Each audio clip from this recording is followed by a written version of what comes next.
This week, Siskel and Ebert review, Julia Roberts and Denzel Washington exposing a shadowy conspiracy in the Pelican Brief. Denzel Washington also co-stars with Tom Hanks in the courtroom drama, Philadelphia. And Charles Grodin's puppy problems are multiplied in Beethoven's Second.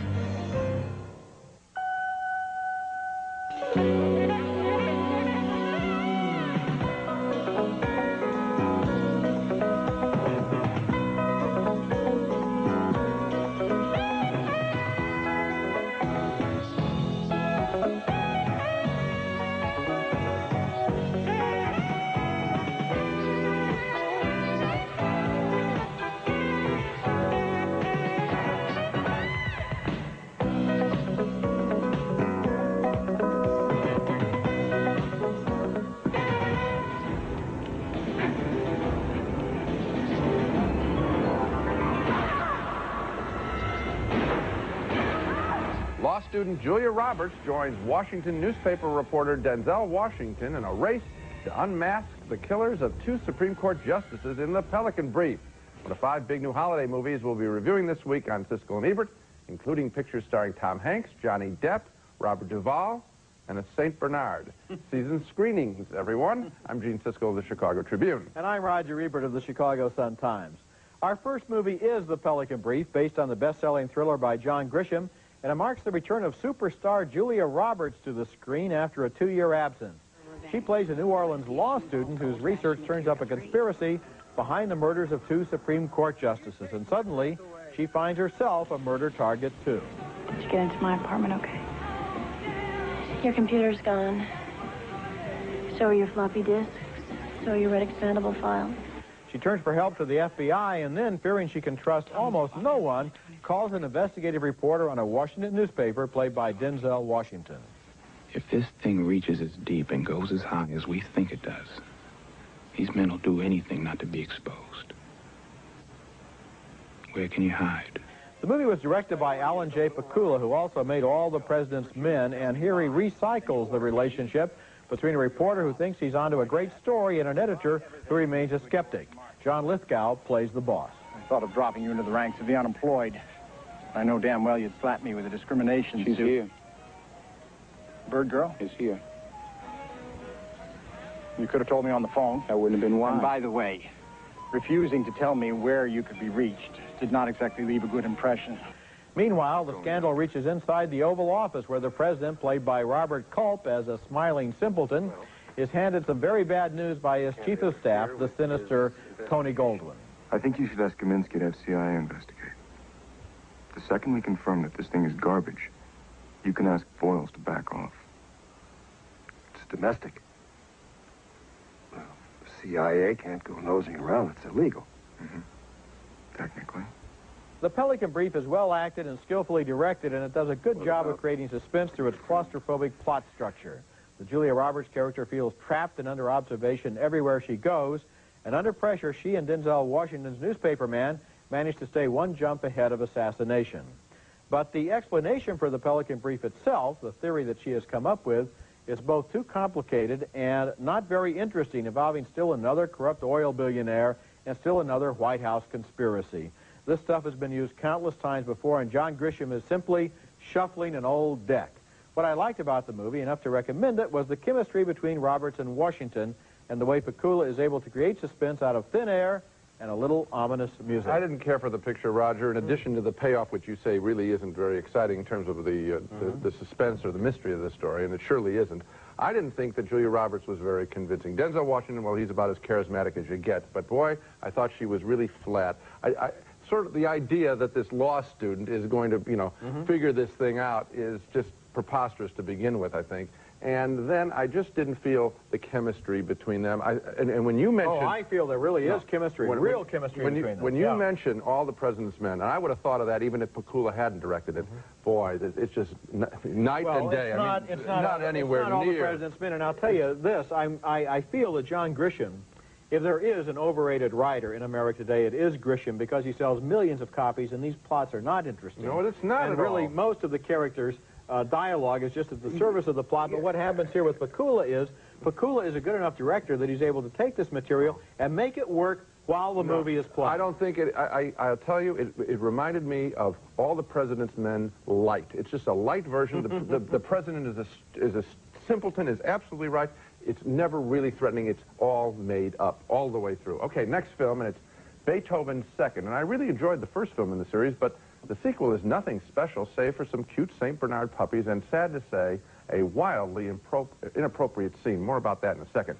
The story is ripped off right from 101 Dalmatians, beginning with this cute scene where the manly hero of the first film, known as Beethoven, spots a girl St. Bernard in the park. So far, so sweet.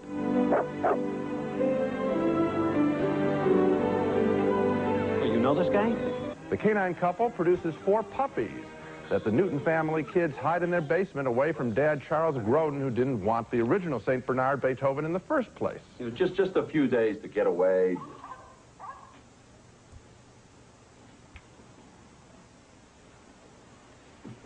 Are those sounds coming from outside or in the basement? Outside. The bad guy is a woman, obviously based on Cruella de Vil from 101 Dalmatians. Look, what do you want to take Missy for, huh? You hate dogs. You hate all living things. Look, this is not about animals. It's about alimony. And since I got the court order, the dog stays with me in the apartment until we negotiate our little divorce. Yes, divorce is an issue in the film, but a subject that I didn't expect to come up was potential sexual assault. That's right. There's a scene in this picture where a teenage boy locks the Newton family's teenage daughter in a bedroom and says, "This is going to be great. Try explaining to your kid what the this is in that sentence." Beethoven saves the day, but be prepared for dealing with it with your little ones. And what's the point of that scene? Are they that desperate in Hollywood? Is that supposed to help market the films to teens? You know, hey, kids, there's something in it for you, too. You teenagers, you're going to... Date rape. Yeah, date rape. Hey, there's a good subject for you. Beethoven's Second is a little kid's movie, and that scene has no place in an otherwise innocuous film. Thumbs down for me, and I'm also shaking my head. Yeah, thumbs down for me, too. And in addition to the obviously inappropriate scene that you talked about, another thing that bothered me was that the level of comedy isn't as high. I thought the last movie, which was no masterpiece, but I gave that thumbs down, too, but it was a lot better than this one. I liked it. It was about the family and about Charles Grodin, who was a superb comic actor who doesn't want this dog in the house.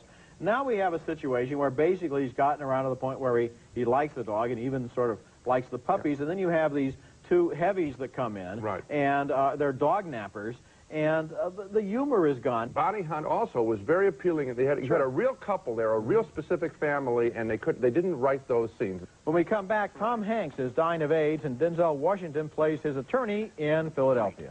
From the day they hired me to the day I was fired, I served my clients consistently, thoroughly, with absolute excellence. If they hadn't fired me, that's what I'd be doing today. You know your NyQuil works. What'd you do? You tried the latest thing, so you coughed all night. Got no rest. Ended up a zombie. And your proposal to the world's most demanding boss? Postponed until tomorrow, which means you can take NyQuil tonight. You're stupid, Dave, but lucky. Vicks NyQuil, the nighttime sniffling, sneezing, coughing, aching, stuffy head fever so you can rest medicine. Also new NyQuil hot therapy. Walter, thank you. Thank you. Yes, thank you. You bet, Andy. Congratulations. Oh, thanks. I'm overwhelmed. What's that in your forehead, pal? Well, where? That right there in your forehead. A senior partner in his law firm notices a telltale mark on the forehead of a lawyer played by Tom Hanks there in that scene from Jonathan Demme's new film, Philadelphia. The senior man guesses correctly that it's Kaposi sarcoma, a skin disease associated with AIDS, and suddenly Hanks is fired from the firm where he thought he was highly regarded. Some people think you have an attitude problem, Beckett. Really? Who thinks that? I do. This is, of course, blatant discrimination, and when his old law partners start pretending he was incompetent, Hanks decides to sue. Most of the law firms in Philadelphia won't take his case. They don't want to make powerful enemies. But Hanks finally finds a lawyer who will represent him. He's played by Denzel Washington as the kind of flashy personal injury expert who advertises on television. I misplaced an important complaint. That's their story. Want to hear mine? How many lawyers you go to before you call me? 9. It's a cliche in AIDS stories that the patient's family is intolerant and bigoted, but it's a cliche this movie avoids, as in this scene where the dying man and his lover, played by Antonio Banderas, are at home with Hanks's family. Joan Woodward plays the mother, and her speech to her son is one of the movie's quietest but most effective moments. I didn't raise my kids to sit in the back of the bus. You get in there and you fight for your rights, okay? Mary Steenburgen plays the defense attorney for the law firm, which claims Hanks couldn't have been fired for having AIDS because he kept it a secret. Hanks makes his own most effective witness. What I love the most about the law? Yes. Is that every now and again, not often, but occasionally, you get to be a part of justice being done. Philadelphia is being billed as Hollywood's first movie about age with a big budget and big stars. Right. Tom Hanks is very good in this movie, embodying all the humanity of the character without resorting to tear-jerking tricks, and I think he's sure to get an Oscar nomination.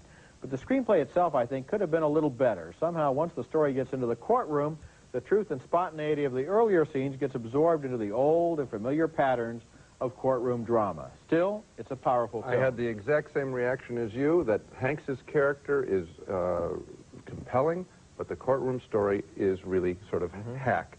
And it's a shame that he's put through it. I do recommend the film for one thing that Jonathan Demme does.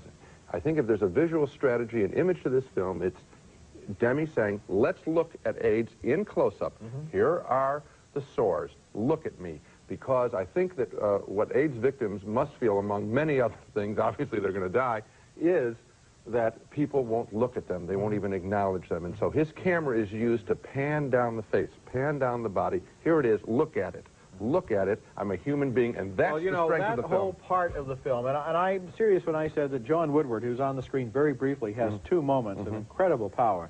The part involving his family, the part involving his lover, the part involving the way he's treated by people is so much more important than just the structure of the courtroom. Who's going to win the case? Yes. We don't really care, or we know. We know, yeah, we know, and the arguments are with the exception of a couple of big speeches, seemingly impromptu speeches by Denzel Washington. Other than that, there's one nice touch, and that's when the Mary Steenburgen character whispers to her colleague, "I hate this case." Yeah. Coming up next, an oddball story with an oddball title.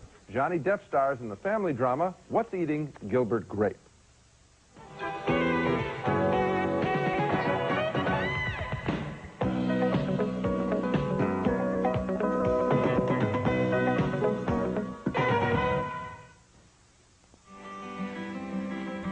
Dora. It's a town where nothing much ever happens. This is where I live with my family. Doctor said we'd be lucky if Arnie lived to be 10. Johnny Depp is Gilbert Grape, the head of the Grape household. His father is dead. A family trying to get by while coping with some of the oddest problems you've seen in a movie in a long time. And let me confess right away that I love What's Eating Gilbert Grape. It's one of the year's best films, I think. Gilbert is challenged first and foremost by his mentally handicapped brother, Arnie, played beautifully by Leonardo DiCaprio. 6 days in my part, and I'm 18. I'm 18, and you're not invited.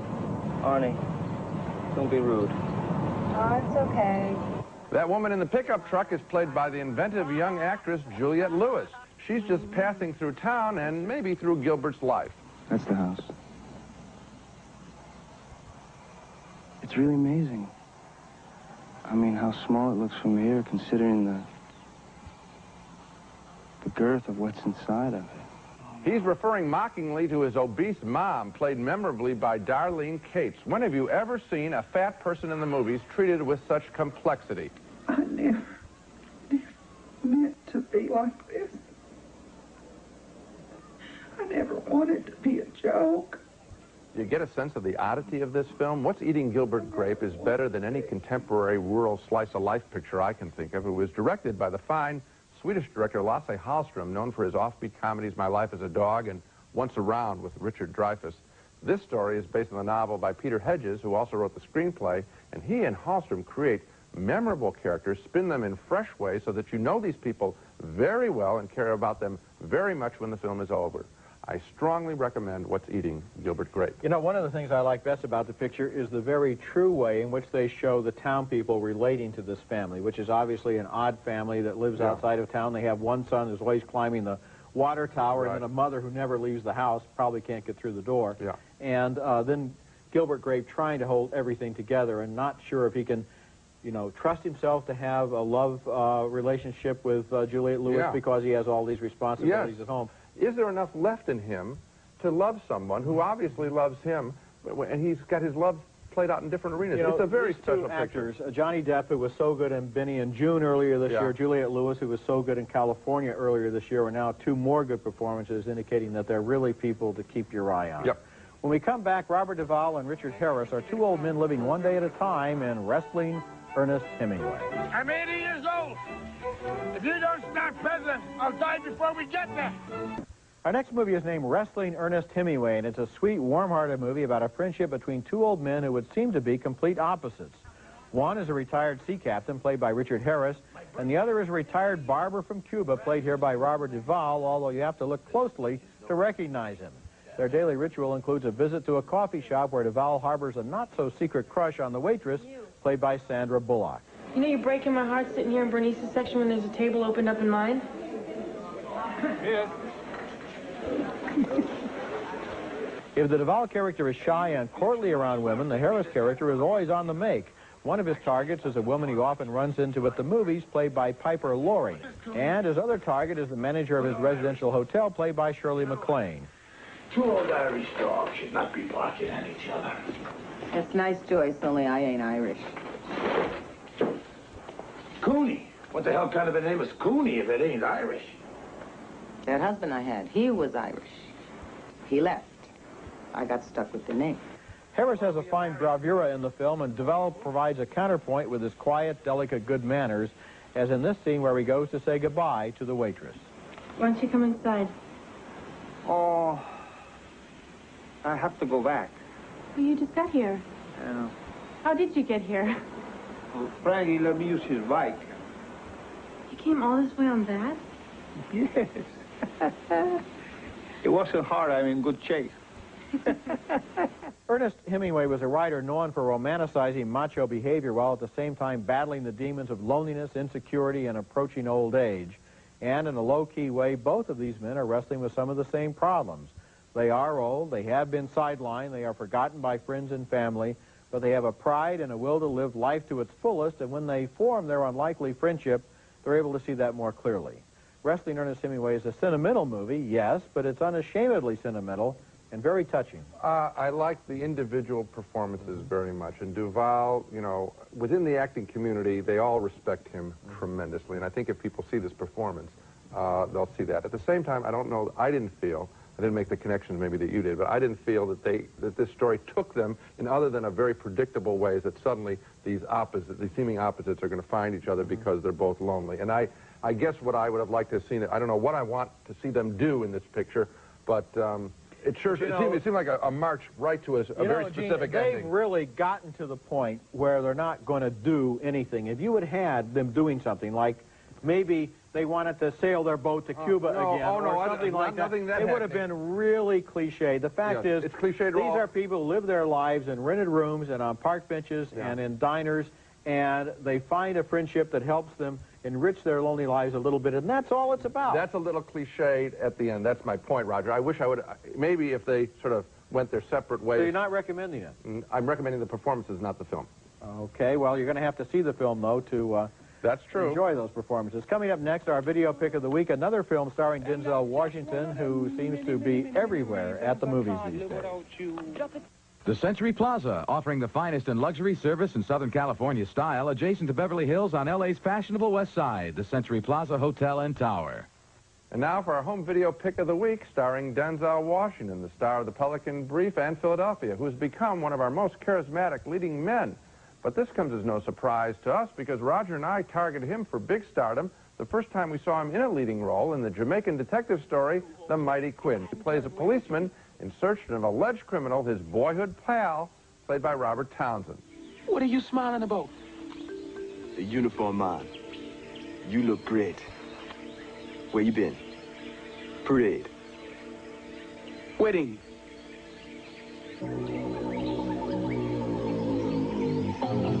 The Mighty Quinn was made in 1989. If you've never seen it, it's a marvelous film, upbeat and funky and romantic, and it launched the career of Denzel Washington. The Mighty Quinn, our video pick of the week.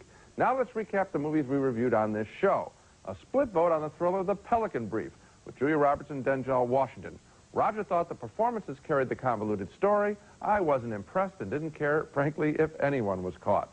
2 thumbs down for Beethoven Second, a lackluster sequel featuring a familiar story, one inappropriate scene, not much of Charles Grodin, just a lot of cute St. Bernard puppies. 2 thumbs up for Jonathan Demme's AIDS drama Philadelphia, with a great performance by Tom Hanks, undercut only by a standard courtroom melodrama. The film opens Wednesday in New York, LA, and Toronto, then in the rest of the country in January. 2 thumbs up, way up, for What's Eating Gilbert, Grape by world-class Swedish director Lasse Hallström. Johnny Depp stars in a family drama packed with one unforgettable character after another. And finally, a split vote on Wrestling Ernest Hemingway. Roger enjoyed it more than I did. I felt let down by a script that didn't do enough to support the fine performances by Richard Harris and Robert Duvall. So What's Eating Gilbert, Grape is the picture I guess we like the most this week. That's it for this week. Next week we'll be back with more big holiday movies, including Heaven and Earth, starring Hep T. Lee as a Vietnamese woman who somehow survives the war and marries an American soldier, played by Tommy Lee Jones. And also In the Name of the Father, with Daniel Day-Lewis as a man framed for murder and Emma Thompson as the attorney who believes he's innocent. That's next week, and until then, the balcony is closed.